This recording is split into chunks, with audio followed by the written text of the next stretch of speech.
আসসালামু আলাইকুম। আজ আমরা শিখব কোন সংখ্যার ভাজক কয়টি আছে সেই ভাজক নির্ণয়ের টেকনিক সহজ কৌশলে।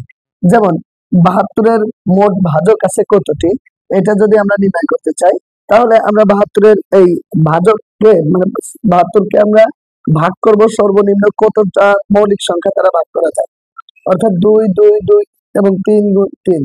এইটা হচ্ছে ৭২ কে আমরা এই এতভাবে ভাগ করতে পারি, অর্থাৎ ২ এর উপরে হবে ৩ গুণ ৩ এর উপরে হবে ২। এখন আমরা দেখলাম ২ আছে ৩টে এবং ৩ আছে ২টা, তাহলে এটার পাওয়ার আছে ৩ আর এটার পাওয়ার আছে ২ বা সূচক, পাওয়ার বা সূচক বলে এটাকে। তো এইটার সাথে ১ যোগ করব এবং এইটার সাথে ১ যোগ করব, দুইটার সাথে ১ যোগ করে দুইটাকে গুণ করব। ৩ এর সাথে ১ যোগ করলে হয় ৪ গুণ ২ এর সাথে ১ যোগ করলে হয় ৩। তো ৩ ৪ 12টি। একদম ইজি টেকনিক। এরকম ভাবে আমরা বিভিন্ন সংখ্যার ভাজক নির্ণয় করতে পারি। আশা করি সকলেই বুঝতে পেরেছ। Thank you so much.